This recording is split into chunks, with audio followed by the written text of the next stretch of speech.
ये इंसान भी कितना अजीब है ना, ताउम्र अपने ख्वाबों को पूरा करने में लगा रहता है।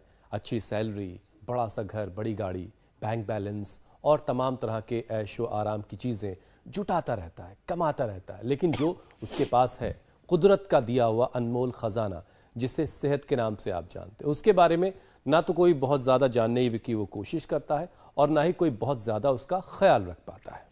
अब ये बात हुसैन क्यों कह रहे हैं वो मैं आपको बता देती हूँ। साइंस जर्नल लैंसेट रूमेटोलॉजी में एक रिपोर्ट छपी है। इसके मुताबिक करीब 60 करोड़ लोग इस धरती पर कमर दर्द से परेशान हैं और ये पता चला है कि पिछले 30 साल में हुई 500 स्टडी के विश्लेषण से। और इसमें जो बात निकलकर सामने आई है वो ये कि वर्क स्टेशन पर लोग पोस्चर का ख्याल नहीं रखते, ऊपर से स्मोकिंग की आदत, खराब नींद, लाइफस्टाइल भी खराब, फिजिकल एक्टिविटी की भी कमी, और ये जो तमाम चीजें हैं ये कमर दर्द को इन्विटेशन देती हैं। चौंकाने वाली बात यह है कि बैक पेन के मामले पुरुषों के मुकाबले महिलाओं में 2 गुने हैं। अच्छा, एक बात और है जिस पर गौर करना इसलिए भी जरूरी है कि पीठ के निचले हिस्से में दर्द डिसेबिलिटी की बड़ी वजह बन चुकी है। मतलब यह कि इसे कतई आप हल्के में नहीं ले सकते, नहीं तो आपका उठना बैठना मुश्किल हो जाएगा। जबकि हुसैन स्टडी के मुताबिक वजन घटाकर सही पोस्चर अपनाकर कमर दर्द की परेशानी को 39% तक कम किया जा सकता है। लेकिन ये तभी होगा जब हम अपने शरीर का ख्याल रखेंगे। मतलब ये कि शरीर को जानिए और सेहत को लेकर अलर्ट रहिए ताकि स्पाइन प्रॉब्लम से आप बच सकें। और इसके लिए इकलौता रास्ता है योग। रोजाना योग कीजिए, एक्सरसाइज कीजिए, अपने शरीर को एक्टिव रखिए ताकि आप तमाम तरह की बीमारियों से खुद को बचा सकें। और ये सब कुछ कैसे करना है स्वामी जी हमें दिखाई दे रहे हैं। स्वामी जी प्रणाम, बहुत बहुत स्वागत है आपका। प्रणाम स्वामी जी। बहुत बहुत प्रणाम आपको भी हुसैन जी, ज्योत्सना जी, मीनाक्षी जी। और 100% कमर दर्द को कम ही नहीं किया जा सकता, ठीक किया जा सकता है। मकरासन, भुजंगासन, शलभासन, आज हम ये पहले मुख्य 5 आसन और कुल 10 आसनों का ये प्रोटोकॉल या पैकेज बता रहे हैं। एक एक पैर से या दोनों पैरों से ऐसे करना, और इससे backache, cervical spondylitis pain, slip disc, sciatica, ankylosing spondylitis, किसी किसी को तो फिर सर्वाइकल स्पॉन्डिलाइटिस से फिर वर्टिगो की भी प्रॉब्लम हो जाती है। जब ये प्रॉब्लम ज़्यादा बढ़ जाती है, इतना ना उठा पाए तो इतना ही उठा ले, बस इतना, और थोड़ी देर होल्ड करें। 10-20 सेकेंड एक आसन में ऐसे होल्ड करना है।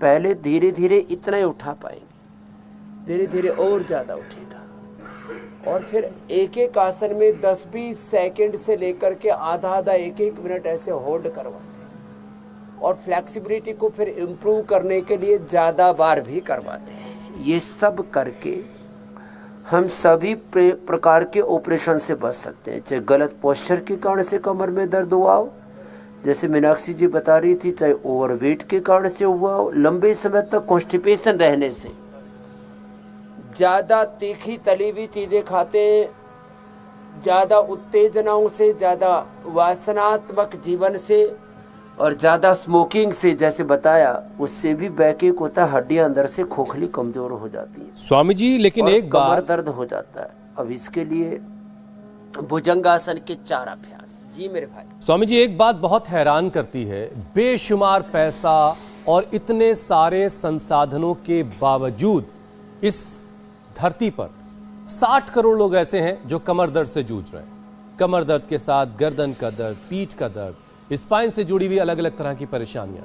ये सारी चीजें उस वक्त हैं जब लोगों के पास संसाधन है, लेकिन बहाने इतने हैं। स्वामी जी, योगाभ्यास तो आपने शुरू करवा दिया, लोगों के पास जो योगाभ्यास से बचने का, वर्कआउट से बचने का, 24 घंटे को 48 घंटे में तब्दील न कर पाने का बहाना जो है, उससे कैसे बचा जाए, ये बड़ी समस्या है। अच्छा, एक विकल्प तो हमने दे ही दिया है ना हुसैन, बिल्कुल, रोजाना जुड़ जाइए, बहाना नहीं चलेगा।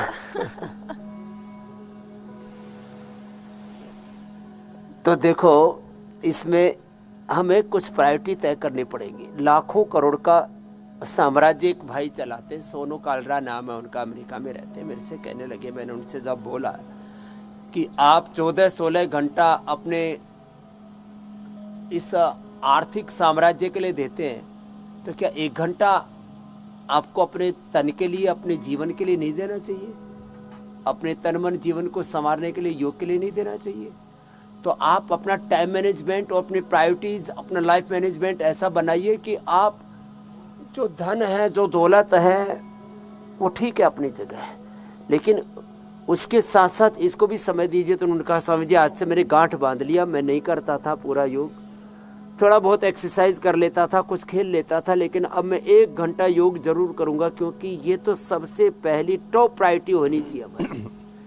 तो देखो वक्त तो लगाना पड़ेगा। और जो अभ्यास बता रहे हैं हम अभी, भुजंगासन के हमने 4 अभ्यास बताए, ऐसे शलभासन के 4 अभ्यास, धनुरासन, ये आराम आराम से अभ्यास करें।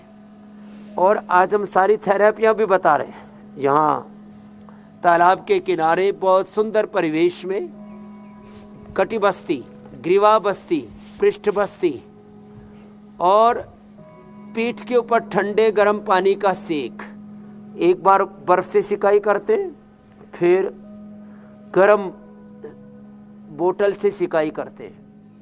इससे ब्लड सर्कुलेशन इंप्रूव होता है, अंदर का इन्फ्लेमेशन दूर होता है, हड्डियों के osteoblast, osteoclast cells, bone formation, bone resorption अच्छा होता है, मसल्स की प्रॉपर ट्यूनिंग हो जाती है। और आपने जो आंकड़ा बताया ना कि 60 करोड़ लोग, थोड़ा इसका संशोधन यूं कर लेते हैं। मेडिकल साइंस में एक दूसरा सिद्धांत है कि या तो आपको कमर में दर्द था, या तो है, या जिंदगी में कभी न कभी होने वाला है यदि योग नहीं किया तो। ये एकदम यथार्थ बात है कि यदि आपने योग नहीं अपनाया तो जिंदगी में कभी न कभी आपको इससे रूबरू होना ही पड़ेगा, थोड़ा या ज़्यादा। इसलिए योग को छोड़ करके कोई विकल्प नहीं है। इसलिए 100% लोगों के लिए आवश्यक है ये आज जो आसन हम बता रहे हैं। और साथ में ये पीडानिल गोल्ड है, पीडानिल तेल है, वातारी है, ये ऑर्थोग्रिट है, पीडानिल टैबलेट्स है, खाली पेट पीडानिल टैबलेट लिया, ऑर्थोग्रिट लिया, ऑर्थो केयर लिया, फिर मेथी का सेवन किया। वैसे तो एलोवेरा, गिलोय, पारिजात, निर्गुंडी, सहजना का पानी हम रोज बताते हैं, एटीएम की सब्जी, मिलेट्स का भी प्रयोग बताते हैं।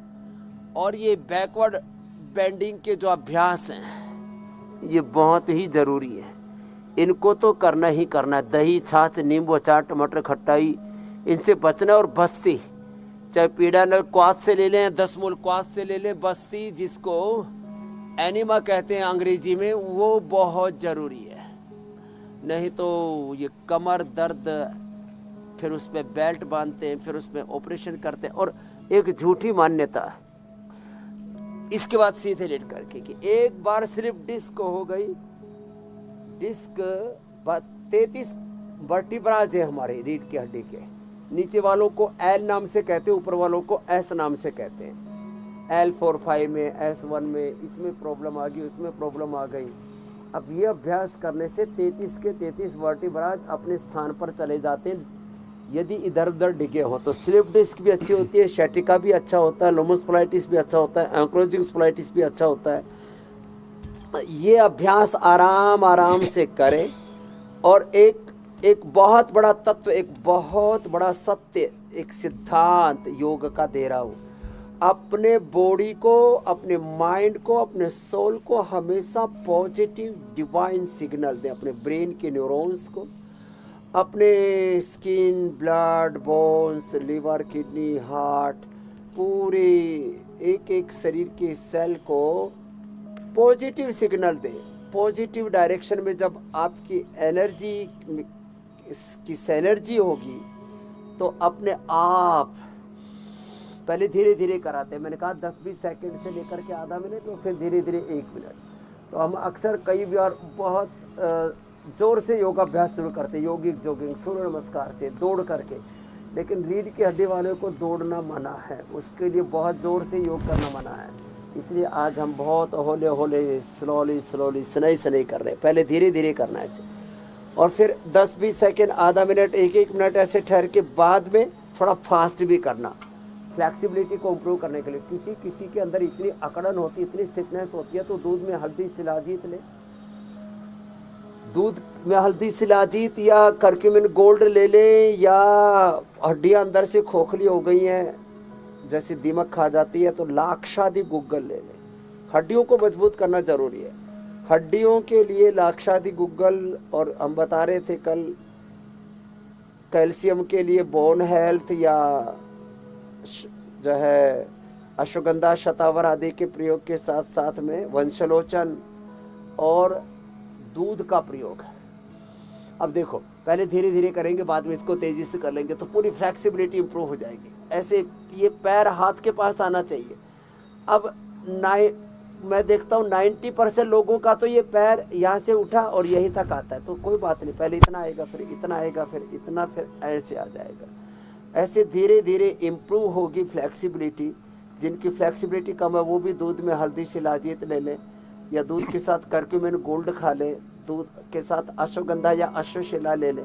अब ये इम्प्रूव होगी धीरे धीरे फ्लेक्सिबिलिटी, और बाद में पूरी तरह से। अच्छा स्वामी जी देखिए, एक चीज किसी को बहुत परेशान करती है, और वो बात ये है कि वो तमाम लोग जो वर्कआउट को लेकर के, योगाभ्यास को लेकर के जो वक्त नहीं होने के बहाने बनाते हैं, वो सिर्फ अगर इतना कर लें स्वामी जी कि अपना पोस्चर ठीक कर लें, बैठने का तरीका, उठने बैठने का तरीका, लेटने का तरीका, ये तरीका ही ठीक कर लें, स्मोकिंग छोड़ दें, बुरी आदतों से बचा लें खुद को, और अपने बॉडी वेट को अपने हाइट के हिसाब से कर लें, अगर इतना ही कर लें तो भी बहुत कुछ अपना ठीक कर सकते हैं। फिजिकल एक्टिविटी अगर करेंगे तो 40% मामले खुद ब खुद खत्म हो जाएंगे। और आप रोजाना ये बात कह रहे हैं, लेकिन लोग हैं कि शायद मानने को तैयार नहीं, या उन्होंने कसम खा ली कि भाई वो बीमार पड़ेंगे ही पड़ेंगे, है ना। तो स्वामी जी उनको तो जगाने की भी जरूरत है, और जब योगाभ्यास कंप्लीट हो जाए तो पोस्चर के बारे में बताइए। हाँ ये देखो, ये तो अभी हम स्पाइन का पूरा पैकेज बता दे रहे हैं। ये कर लिया, ये कर लिया, एक अपादोत्तानासन, सेतु बंद और कटियोत्तान, इतना ही करना है।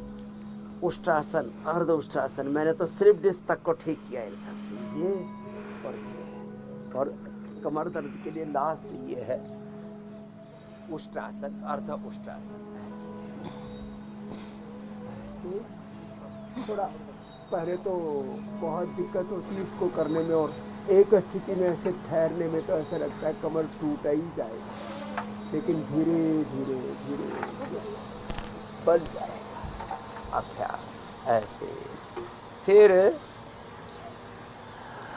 अब बात आती है बैठने के पोस्चर की, तो कोशिश करें जहाँ अवसर मिल जाए। तो मैंने देखा जापान में, साउथ कोरिया में, चाइना में लोग ऐसे बैठते हैं सीधे, कितना अच्छा है। वज्रासन में बैठने से अपने आप ही कमर सीधी रहती है, ऐसे बैठ ही नहीं सकते इसमें। तो ऐसे बैठे वज्रासन में। सुखासन में ऐसे बैठे, ये झुक कर के बैठना, ऐसे बैठना, ये ऐसे बैठना, ये ऐसे बैठना, और तो कुछ तो पता नहीं कैसे कैसे विचित्र पोज बनाते हैं। जब बैठे तब ऐसे ही बैठे हुए, और आजकल तो मोबाइल में ऐसे ऐसे ऐसे झुक कर के पता नहीं क्या देखते रहते, आंखें भी खराब कर लेते, दिल दिमाग खराब कर लेते, पूरा बॉडी के जो मैंने कहा ना सिग्नल वो रॉन्ग डायरेक्शन में काम करने लगते, ऐसा पूरा रेडिएशन उससे निकलता है, पूरा अलग अलग प्रकार के। ऐसे ऐसे ना बैठे। सोने की का पोस्चर ऐसे है, सही तरीका सोने का ये है। देखो साइड से सोना है तो ऐसे सोए, साइड से थोड़ा तकिया लगा ले ऐसे 2 इंच का करीब, और हाथ ऐसे फ्री रखे, हाथ को ऐसे ना रखे। ये मैंने भी ऐसा अपना पोस्चर ठीक किया। ये तो पहले मैं भी सही तरीके से नहीं सोता था बचपन में, तो ज़्यादातर लोग ऐसे सोते हैं, या फिर ऐसे सोते हैं, या फिर कुछ तो पैर ऐसे लगा करके सोते हैं। ये सही तरीके नहीं है, ये सोने का सही तरीका है। यह सोने का सही तरीका ये शवासन है, और सांसों पर ध्यान दे के पूरे शरीर को साक्ष्य भाव से ढीला छोड़ करके ऐसे सोया करो। और बैठने के, सोने के जो तौर तरीके हैं अपने, इनको ठीक करना। और फिर जहाँ तक वेट वाली बात है तो देखो करो बहनों, ये सब हमारी बहनें, आप बोल रहे थे बहनों को ज़्यादा होता है कमर में दर्द। इन बहनों ने अपना पूरा कमर दर्द को परास्त कर दिया है। तो बहनों की प्रकृति नाजुक होती है, और किसी किसी को थायराइड के कारण से भी, अब एक का तो थायराइड ही निकाल दिया और थायराइड की गोलियां खाने से भी हड्डियां कमज़ोर हो जाती है। तो ये अब तो एकदम परफेक्शन के साथ सभी कर रही है। ये मोटापा कम करने के लिए अब ज़्यादा आगे भी झुकने की ज़रूरत नहीं, ऐसे ऐसे ही कर दिया करें। एक फिर ये दूसरा ऐसे, तो वेट भी कम हो जाएगा, पेट भी कम हो जाएगा, बॉडी की ट्यूनिंग भी अच्छी हो जाएगी ऐसे। और साथ में पोटली मसाज, पत्रपिंड मसाज, कटी बस्ती, फिर इसमें शिंगी करवाते हैं, फिर बस्ती अंदर से भी देते हैं 10 मूल से पीड़ा तक से। और लंबे लंबे श्वासों के साथ खजूर से भी हड्डियां मजबूत होती है। खजूर, अश्वगंधा, शतावर, खजूर के पेस्ट में थोड़ा अश्वगंधा शतावर मिला करके, थोड़ा सा मीठी सुरंजान मिला करके रख लें। खजूर का पेस्ट भी हमने दे दिया है। खजूर, कई तरह के खजूर हमने देश के लोगों को दिए। खजूर जो है ये भी हड्डियों को मजबूत करता है। ये 2 अभ्यास और ये 3 अभ्यास लेख करके। वैसे जो साइकिलिंग करते हैं, बोटिंग करते हैं, हमारे यहाँ बोटिंग भी कर रहे हैं कुछ यहाँ, जो बोटिंग करते हैं, जो साइकिलिंग करते हैं, तेज़ी से चलते और दौड़ते हैं, उनकी रीढ़ की हड्डी एकदम परफेक्ट रहती है। तो दोनों पैरों से तो थोड़ा मुश्किल होगा, जिनको कमर में दर्द है वो एक एक पैर से ही किया करें। कमर में दर्द होने पर ये अर्धलासन, पादवृत्तासन और कमर दर्द के लिए गोधन, अर्क पीना, मेदोहर खा लेना। वेट को बड़ा ही ज़बरदस्त 2 से 4 गोली खिला देते हैं, वो भी लौकी के जूस के साथ या पेठे के जूस के साथ पिला देते हैं, बहुत ज़बरदस्त है। अश्वगंधा के पत्ते खिला देते हैं, अनाज नमक मीठा कम करवा देते हैं। कुछ दिन तो मैं तो अनाज नमक मीठा बंद ही करवा देता हूँ, थोड़ा बहुत सेंधा नमक खाने के लिए देते हैं। सलाद और ग्रीन वेजिटेबल्स और लौकी का जूस या लौकी का सूप। अब जैसे ज़्यादा दर्द होने पर जूस नहीं पिलाते, सूप पिलाते, सब्जी खिलाते। तो ऐसे ये अर्धहलासन, पादवृत्तासन, द्विचक्रिकासन थोड़ा लंबा करें। और एक खास बात, लगातार करें। अखंड योगाभ्यास की बड़ी महिमा है। मैं कहता हूँ योग भी अखंड करो, अपने भीतर ज्ञान का प्रवाह, भक्ति का प्रवाह, कर्म का प्रवाह, अपने संकल्प का प्रवाह, विकल्प रहित संकल्प, अखंड प्रचंड पुरुषार्थ का मैं तो उपासक हूँ। ऐसे लंबे लंबे श्वासों के साथ तो सुबह सुबह कम से कम योग के समय अपनी ऊर्जा को पूरा सेल्फ डायरेक्शन, और स्वामी जी जब आप ये अभ्यास करवाते हैं ना, इंस्पिरेशन के साथ और डिवाइन डायरेक्शन के साथ अपने आप को हील किया करें। जी मेरे भाई, खासतौर से ये अभ्यास जो वजन कम कराने वाला आप करवाते हैं, तो उस वक्त धरती मैया भी आपको शुक्रिया कह रही होती हैं। तो अब ज़रा सा इससे आगे बढ़ते हैं हम। स्पाइन को लेकर के आपने अभ्यास करवा दिए हैं, और स्पाइन के अलावा भी एक बहुत बड़ी परेशानी है जो लोगों को दर्द दे रही है, और देश में करीब 22 करोड़ लोग ऐसे हैं जो उस तरह के दर्द से परेशान हैं, मतलब जॉइंट्स पेन से, जोड़ों के दर्द से परेशान हैं। और इसमें भी अब बड़ी तादाद नौजवानों की, युवाओं की आ गई, ये और परेशान करने वाली बात है। अच्छा, महिलाएं भी स्वामी जी इसमें काफ़ी आगे हैं पुरुषों के मुकाबले। तो जॉइंट्स पेन के लिए क्या किया जाए? घुटने के दर्द से लोग परेशान हैं, कई लोग रिस्ट में दर्द की शिकायत करते हैं, अलग अलग जॉइंट्स में पेन जो हो रहा है लोगों को। तो जॉइंट पेन के लिए सबसे पहले तो सूक्ष्म व्यायाम, ये देखो ऐसे सूक्ष्म व्यायाम। और कितनी बार करना है? 100 बार। और कैसे करना है? खाली ऐसे हाथ पैरों की अंगुलियों को मत हिलाना, इनके साथ साथ भस्त्रिका और कपालभाति चल रहा है। दही, छाछ, नींबू, अचार, टमाटर, बाय बादी की चीजें, फूल गोभी है, यहाँ तक कि लौकी का जूस है, खीरा है, टमाटर है, नींबू है, सब। आंवला भी बंद कर देना थोड़े दिन, जोड़ों में दर्द है तो थोड़े दिन बंद कर देंगे। एक एक जोड़ फिर जाम हो जाता है ऐसे। पहले तो हाथों पैरों को ऐसे 100-200 बार। तो ये तो हाथों पैरों का एक साथ अभ्यास करें। फिर जिनके टखनों में दर्द है ऐसे करें। अब टखने में यहाँ इतना दर्द हो जाता है, उस एड़ी में दर्द हो जाता है, उसके लिए तो फिर शिंगी भी लगवाते हैं, फिर ये अभ्यास कराते हैं। फिर पोटली सिकाई कराते हैं, पत्रपिंडी सिकाई कराते हैं, एक्यूप्रेशर एक्यूपंक्चर भी करवाते हैं, पंचकर्मा षटकर्मा कराते हैं, धूप में बैठाते हैं, लेप लपेट भी कराते हैं। एलोवेरा, हल्दी, मिट्टी, गुग्गल और उसमें जितने भी वातनाशक द्रव्य उनको मिला देते हैं, थोड़ा सौंठ सुरंजान आदि, और फिर उसको थोड़ी देर बांध के रख देते हैं। ये अभ्यास, फिर घुटने के लिए ऐसे ऐसे ये अभ्यास, फिर ये अभ्यास घुटने के लिए और हिप जॉइंट के लिए, दोनों के लिए। तो एक एक अभ्यास से सूक्ष्म व्यायाम का इसको धीरे धीरे इसकी मात्रा बढ़ा देते हैं। अच्छा स्वामी जी, इससे पहले कि अगला विषय हम शामिल करें, गूगल महायोगराज गूगल, एक और सवाल, क्या स्पाइन कमजोर होने की वजह से लोगों को चक्कर भी आते हैं, उनका ब्रेन भी कमजोर होने लगता है? सर्वाइकल की प्रॉब्लम भी उसी तरफ इशारा करती है। तो देखो, हाँ, तो देखो, जब स्पाइन कमज़ोर होती है तो उससे ही सारी बॉडी के सिग्नल्स ब्रेन को जाते हैं, तो ब्रेन नर्वस सिस्टम भी कमज़ोर हो जाता है, हाथ कांपने लगते हैं, बहुत तरह के उपद्रव होते हैं। तो उसके लिए न्यूरोग्रिड और इम्यूनोग्रिड और दे देते हैं। न्यूरोग्रिड और इम्यूनोग्रिड से हाथों का कांपना, बैलेंस बिगड़ने लगता है। फिर जो ज्योत्सना जी कह रही थी, चक्कर भी आने लगते हैं। तो फिर ये अभ्यास जो अभी बता रहे हैं, ये जॉइंट्स के साथ साथ में सर्वाइकल स्पॉन्डिलाइटिस पेन को और वर्टिगो को भी दूर करते हैं, तो उसके लिए भी बहुत ज़रूरी है।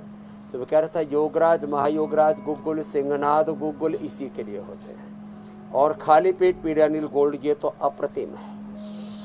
पीड़ानील गोल्ड ले, और ये जो एलोवेरा, गिलोय, पारिजात, निर्गुंडी और सहजने का, मोरिंगा का जो रस पीने के लिए बोलते हैं, ये तो इसमें अप्रतिम काम करता है।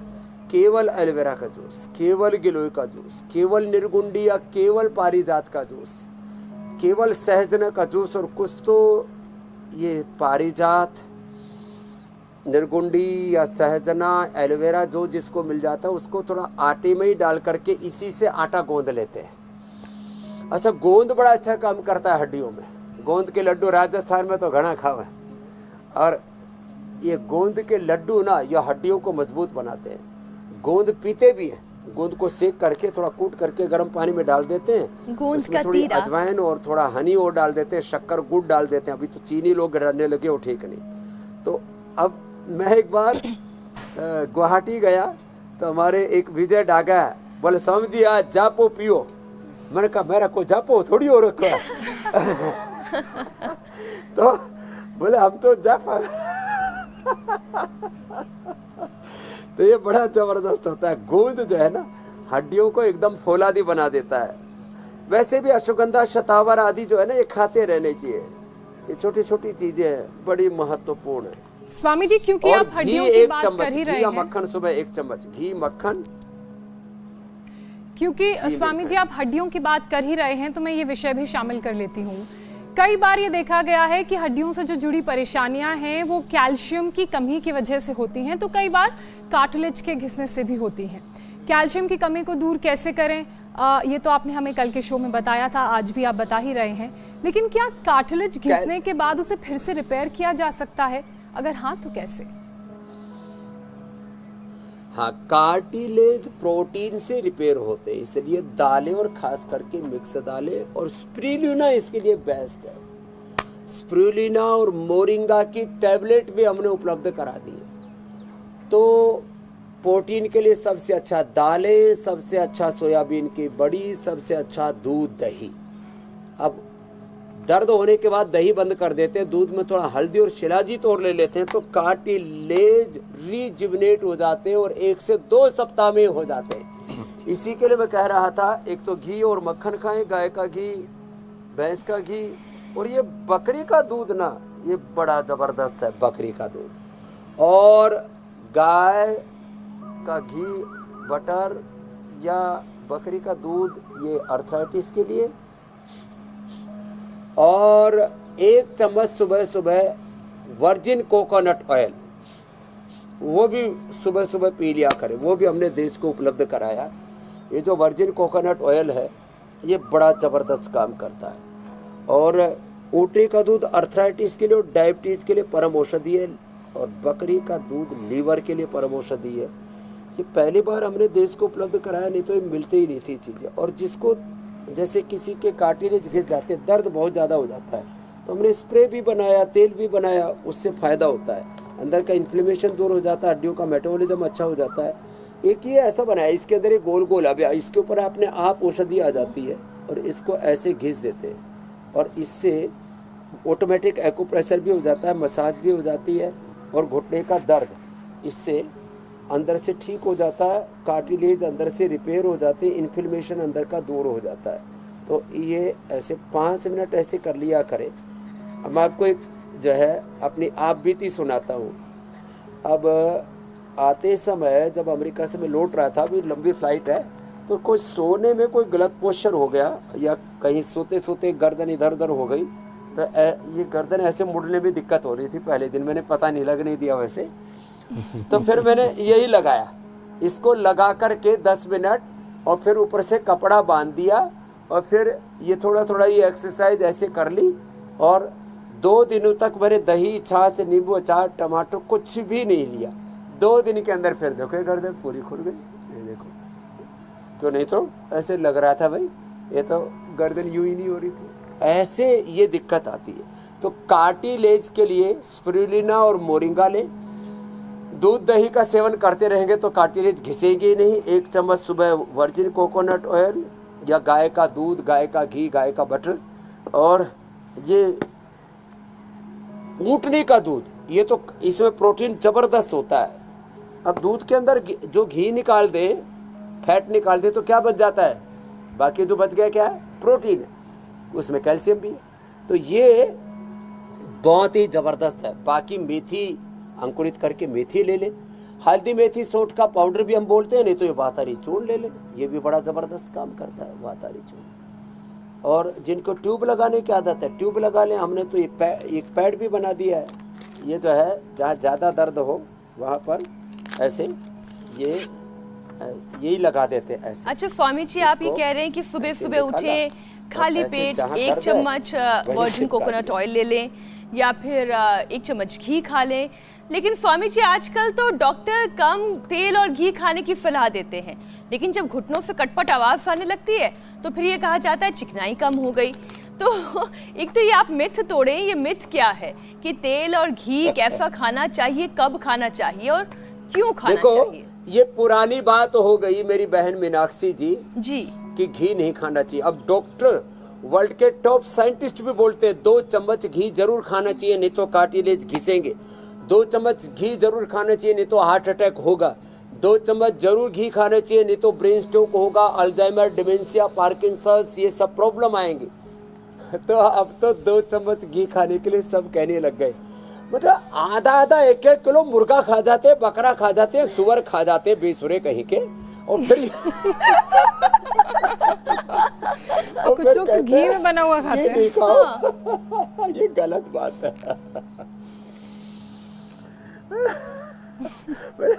लोगों के भी अज्ञान की पराकाष्ठा की भी एक हद होती है। तो अब सब कह रहे घी खाओ, गाय का खा लो। अब जिनको गाय से थोड़ी दिक्कत थी तो हमने उनको भैंस अंटी का भी दे दिया है, गाय का। और तो स्वामी जी, चिकन मटन खाने वाले अब तो ये कहने लगे हैं ये शाकाहारी चिकन है, ये थोड़ा सफेद है। अरे आजकल शाकाहारी चिकन भी आ गया है। अच्छा, ऐसा कैसा चिकन होता है? सोया से बनता है। वो दाने खा के बड़ा हुआ है। शाकाहारी वेगन भी आ गए हैं ना। वेगन तो चिकन सारी चीजें प्रकृति में हैं। और देखो, मैं तो मांसाहार का कोई धर्म की दृष्टि से नहीं, किसी जीव की हत्या करके, किसी दूसरे को मार करके हमें जीने का अधिकार नहीं। इसलिए हमारे यहाँ पर जियो और जीने दो। खैर, तो घी जरूर खाना है, लेकिन 2 चम्मच से ज्यादा नहीं खाना है। फिर जो है वो दाल बाटी चूरमा में राजस्थानिया 250 ग्राम घी एक ही साथ चेप दे, वो नहीं करना। माता जी हंस रही है। वो आधा किलो चूरमू खावे, 200-250 ग्राम घी डाल करके गचागच, वो नहीं खानो, थोड़ो खानो। अच्छा स्वामी जी, एक विषय और है, जरा जल्दी से उसको शामिल कर लें, फिर हम सवालों की तरफ भी बढ़ेंगे। क्या ज्यादा गैस का बनना भी हड्डियों के लिए खतरनाक होता है? क्योंकि बहुत बार लोग कह रहे होते हैं कि गैस बहुत बन रही है, उसकी वजह से हड्डी में दर्द हो रहा है। तो क्या रिश्ता है ये गैस बनने का हड्डियों के दर्द से? अब ये गैस ना, अब वायु के कई रूप हैं। ऊपर से गैस निकल रही है, नीचे से गैस निकल रही है, अपान वायु छूट रहा है। कुछ तो मोटे मोटे तो थोड़े हिल करके और पूरे पटाखे छोड़ते रहते हैं। तो वो गैस जो है यहाँ भी चढ़ती है, दिमाग में भी चढ़ती है, वो जोड़ों में दुखता भी है। तो गैस ना बने इसके लिए मंडूक आसन और पवन मुक्त आसन 2 आसन जरूर कर लिया करें, और जिंदगी भर इससे घुटने भी अच्छे रहेंगे, मुड़ते रहेंगे। अब डॉक्टर्स तो कुछ तो इतने बावले हैं, इतने अविवेकी हैं, बोले नीचे जमीन पर मत बैठना, खड़े खड़े खाते हैं, खड़े खड़े हगते हैं, मूतते हैं। आजकल टॉयलेट ऐसे बन गए ना, वेस्टर्न की टॉयलेट जो है, और फिर घुटने कभी मुड़ते ही नहीं है लोगों के। तो वज्रासन में बैठ के थोड़ा मंडूक आसन और ये पद्मासन जो कर लेंगे, उनको गैस की प्रॉब्लम होगी ही नहीं। और गैस्ट्रिक के लिए गैसर चोट भी हम देते हैं, और खाली पेट लिवोग्रिट और एसिडोग्रिट खा लो, गैस एसिडिटी पूरी खत्म। हाँ, ये पवन मुक्त आसन बहुत जबरदस्त है। गर्दन में, कमर में ज्यादा दर्द होने पर आधा करवाते, ऐसे रुकवाते हैं, और शीश को ऐसे कराते हैं, बाकी को तो हम ऐसे ऐसे भी करवा देते हैं। तो इससे हिलने डुलने से चारों स्वामी जी, ये तो प्राणायाम का सेशन, किसी को कंधों में, किसी को पसलियों में, छाती में। जी स्वामी जी, ये तो योगाभ्यास का पूरा पैकेज हो गया, जरूरी है वो भी करवा देते हैं। अब एक सेशन बिल्कुल प्राणायाम का भी करवा दीजिए, ताकि अगर कोई कसर रह गई हो तो वो दूर हो जाए। प्राणायाम से तो प्राण 37 ट्रिलियन सेल्स, अष्टचक्र, नवद्वार, 72 करोड़ 72,10,201 नाड़ियों तक, स्थूल सूक्ष्म कारण शरीर, अन्नमय, प्राणमय, मनोमय, विज्ञान में, आनंदमय कोष तक असर करते हैं। और प्राणायाम से तो प्राण जीवन का आधार है। जीवन की परिभाषा, द डेफिनेशन ऑफ लाइफ, महर्षि पाणिनि और पतंजलि कहते जीव प्राण धारण और मृग प्राण त्यागी। मृत्यु का मतलब प्राण छूट गए, प्राण पखेरु उड़ गए। जीवन के दिन 4 पंछी उड़ जाना, कर ले जतन 1000 पंछी उड़ जाना। जीव प्राण धारणे, जीवन प्राणों के धारण करने में ही है। और मृग प्राण त्यागे तो भस्त्रिका।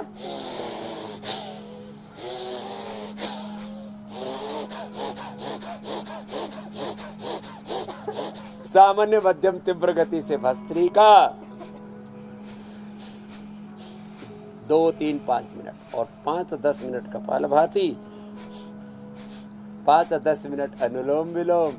ये तो सबको करना ही करना है, नो ऑप्शन, मैंडेटरी है, ये ऑप्शनल नहीं है।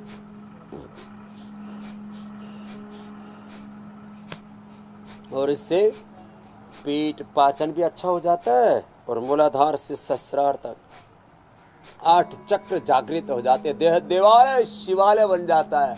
सावन का महीना है, ओम नमः शिवाय, शिवो हम रामो हम कृष्णो हम, शिवत्व की अनुभूति होती है योग से। कपालभाति, अनुलोम विलोम तो आप कर लो मीनाक्षी ज्योत्सना जी, मैं बाह्य प्राणायाम करता हूँ।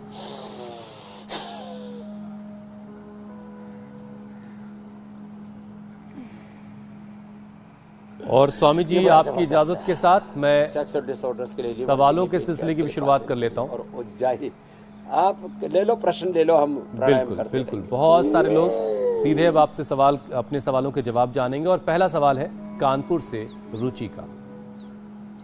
मेरे पापा को किडनी प्रॉब्लम है, उनके किडनी में इन्फेक्शन है, प्लस उनको यूरिन में प्रोटीन पास होता है, उनकी कंडीशन काफ़ी ज़्यादा ख़राब है, बहुत ही वीकनेस है, प्लीज़ उनके लिए बहुत ही अच्छा उपाय बताएं। तो रुचि जी, प्रोटीन पास होता है ना, अब जैसे कुछ चीज़ें ऐसी हैं हुसैन भाई, जैसे लोग कहते हैं गाल स्टोन कभी अच्छी ही नहीं होती। मैं कहता अरे भाई पत्थर चटा खा लो, लिथोम खा लो, गाल स्टोन भी अच्छे होते हैं।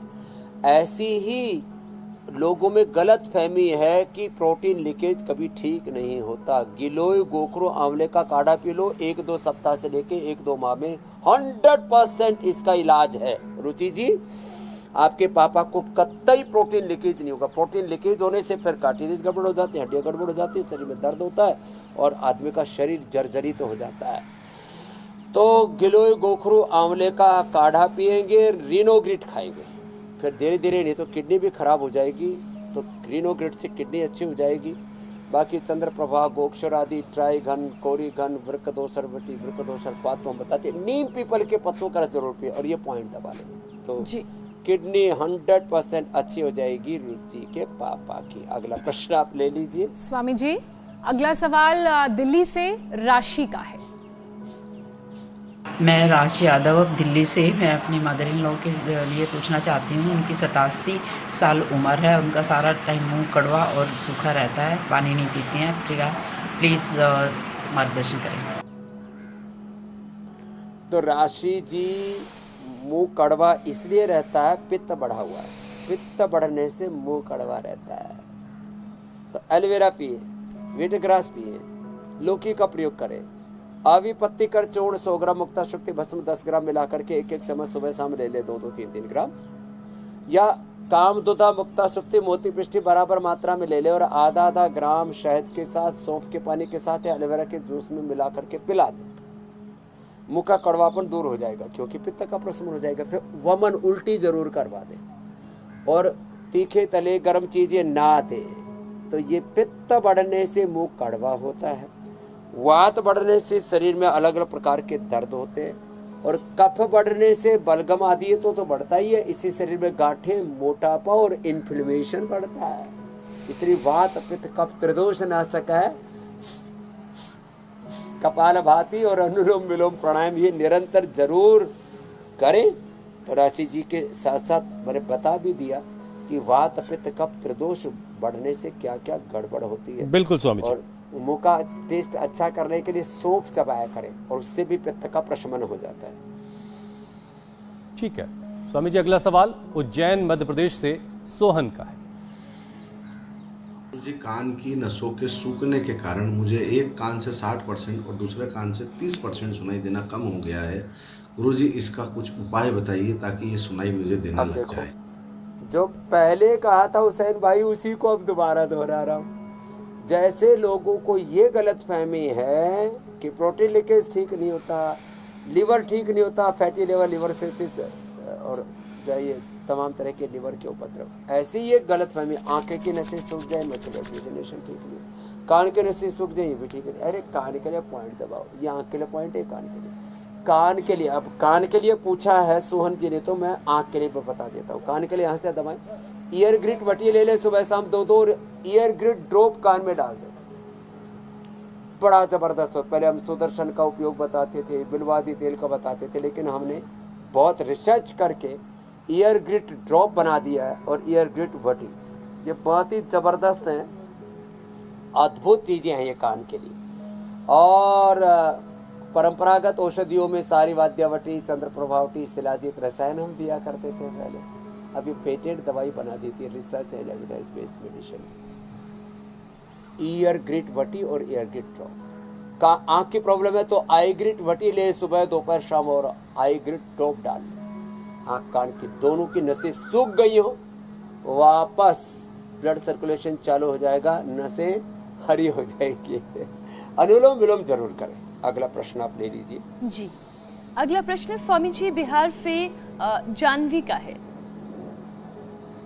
प्रणाम बाबा जी, मेरी माता का उम्र 40 साल है। उनके चेस्ट में गिल्टी हो गया है, उसको कैसे ठीक करें, कोई उपाय बताइए। तो जानवी जी, मुझे लगता है आपका नाम तो जाह्नवी है, जाह्नवी गंगा को बोलते हैं। तो आपकी माँ की चेस्ट में, ये ज़्यादातर माताओं को ये कास्ट होगा, फिर कहते भाई मेमोग्राफी कराओ, कहीं कैंसर तो नहीं है, तो डरा देते हैं। फिर वो गांठ निकालते, एक से निकाली दूसरे में हो गई। किसी के तो चेस्ट ही पूरी निकाल देते हैं, ब्रेस्ट ही पूरी निकाल देते हैं, फिर यहाँ से निकाला, फिर यूट्रस में आ गई। सिस्टोग्रिट ले ले, सुबह दोपहर शाम 2-2 गोली, और लौकी के जूस के साथ ले ले, और खाने के बाद काचनार, गुगुल, काचनार, धर्मवटी या करकुमिन गोल्ड, वृद्धिवादी कवटी 2-2 गोली हुई है। और कपालभाति 1-1 घंटा करें, गर्म पानी पिए, गांठ पूरी तरह से 100% अच्छी हो जाती है। किसी को ब्रेस्ट में, किसी को चेस्ट में, किसी को लंग में, किसी को लीवर में, किसी को हाथों में, किसी को हाथों पैरों में। करते हो भाई, मेरा मोटी मोटी गांठें, मैंने 10-10, 100 गांठें देख रखी है लोगों के हाथों में, पैरों में, ऐसे गांठ हो जाती है। ये कफ बढ़ने से होती है। उनको नशे करना चाहिए थोड़ा। हाँ, जिनको गांठ बढ़ जाए उनको घी बंद करना पड़ता है, तो जिनको गांठ बढ़ जाए वो घी का प्रयोग न करें, वो हल्दी 1-2 ग्राम खाली पेट ऐसे भी ले सकते हैं, कच्ची हल्दी भी ले सकते हैं, जो इधर कच्ची हल्दी रखी है, ये हल्दी रखी नहीं, ये कच्ची हल्दी भी, नहीं तो करके मैंने गोल्ड 2-2 गोली खा लिया करें, वो ज़बरदस्त लाभ करता है इसमें। हल्दी वैसे भी जो खाते रहते हैं ना, और फिर कपाल भाती जरूर करें। कपाल भाती करने वालों को ज़िंदगी में कभी कोई गांठ, गठान, टीबी, कैंसर कुछ नहीं होगा, न बेनाइन न मैलिग्नेंट ट्यूमर, ब्रेन ट्यूमर भी। तो एक प्रश्न पूछा, ये गांठ तो बहुत लोगों की समस्या हो चुकी है, लोग जरा सी गांठ होते डर जाते हैं, अरे कहीं कैंसर तो नहीं हो गया। अब किसी को ग्रंथि नहीं रहेगी, न तन में न मन में विद्यते हृदय ग्रंथि सिद्ध्यन्ते सर्व संशया क्षीयन्ते चास्य कर्माणि तस्मिन् दृष्टे परावरे। योग से सारी गांठ घुल जाती है। स्वामी जी, अब जरा कल के कार्यक्रम के बारे में मैं दर्शकों को बता दूं, क्योंकि उसके बाद इंतजार हो रहा है टिप ऑफ द डे का, इसलिए पहले मैं जरा कल के कार्यक्रम के बारे में दर्शकों को बता देता हूं। बच्चों की लंबाई कैसे होगी परफेक्ट, किस योग से पर्सनालिटी करे करेक्ट, प्राणायाम के साथ नेचुरल सोर्स बिना साइड इफेक्ट बढ़ाए आपकी ग्रोथ, यौगिक मंत्र से बच्चे बनेंगे ऑलराउंडर, 30 दिन में होगा कंप्लीट मेकओवर। कल सुबह 7:56 से पहले इंडिया टीवी लगा लीजिएगा और गौर से सुनिएगा कि स्वामी जी क्या क्या बता रहे हैं। स्पाइन, ज्वाइंट्स और हड्डियों को कैसे मजबूत बनाना है, इससे जुड़ी तमाम जो बीमारियां हैं उसको कैसे दूर भगाना है, और बच्चों की ग्रोथ कैसे ओवरऑल परफेक्ट होगी, ये सब कुछ कल स्वामी जी आपको बताएंगे। स्वामी जी, अब टिप ऑफ द डे का वक्त है। आज हम टिप्स ऑफ द डे के अंदर लेकर के आए खजूर। और जो कमजोर प्राणी है ना, मोटू के लिए तो हम बहुत बताते हैं, पतले पतले हमें बहुत कोसते रहते हैं, बाबा हम पर भी तो नजर डालो, हम हवा में ऐसे ही उड़े जा रहे हैं। तो जिनको बहुत दुबलापन है वो दूध, केला, खजूर, और खजूर को ना इसमें गरम गरम घी डाल दें और थोड़ा फिर हिला दें, उसका पेस्ट बनाओ, इतना टेस्टी लगता है। गुजरात में खजूर में घी डाल करके खाते हैं, और इसमें मैंने कहा दूध और डाल लो और गरम गरम दूध में डाल करके पी लो, फिर तो इतना ज़बरदस्त इसमें मज़ा आता है। और मलाई वाला दूध हो तो फिर तो मज़ा और ज़्यादा बढ़ जाता है। जिनको थोड़ा जल्दी रहती है तो खजूर का पेस्ट भी हमने बना रखा है, ये भी दूध में डाल करके पी सकते हैं। पाचन को मजबूत बनाने के लिए रोजाना खजूर सुबह सुबह खाएं, और जिनका डाइजेशन बहुत ही पुअर होता है, खजूर हजम नहीं होता है, तो खजूर का पानी पी लिया करें। खजूर को थोड़ा मसल करके और थोड़ा पानी में ऐसे मेल्ट करके और उसका पानी पी लिया करें। जिनको एनीमिया, खून की कमी रहती है, ये गर्मियों के अंदर रात को भिगो करके, और सर्दियों में तो ऐसे ही खा लिया करें। सर्दियों में तो दूध में उबाल करके, और गर्मियों में रात को भिगो करके। जैसे हम रोज ये ड्राई फ्रूट्स भिगो करके रखते हैं ना, तो ये कोई हमारा कोई सगुन नहीं है, ये तो रात को ऐसे भिगोते, तो गर्मियों में तो रात को भिगो करके सुबह खिलाते हैं, और सर्दियों में दूध में उबाल करके पी लिया करें। इससे एनीमिया की प्रॉब्लम दूर होती है, इससे दुबलापन दूर होता है, इससे पाचन अच्छा होता है। और खजूर, मुनक्का, अंजीर रात को भिगो देते हैं। खजूर, मुनक्का, अंजीर जैसे भिगोए हुए हमने, ये अंजीर है, ये खजूर है, इसी में मुनक्का भी है। इसको रात को भिगो करके और सुबह खिला देते और चबा चबा करके खाते हैं, तो कब्ज भी दूर हो जाती है। तो खजूर खाओ और अपने आप को बलिष्ठ बनाओ। खजूर और हनी, हमारे प्रॉफेट मोहम्मद साहब को भी हुसैन भाई बड़ा पसंद था, और इसको देवताओं का भोजन कहते हैं, या पैगंबरों का भोजन है ये। अब आजकल सबको नसीब हो गया है। जी। पहले खाली मिडिल ईस्ट में खजूर था, अब तो मिडिल ईस्ट। स्वामी जी, अब आपसे इजाजत लेने का वक्त हो गया है। बहुत बहुत धन्यवाद, बहुत शुक्रिया। प्रणाम स्वामी जी।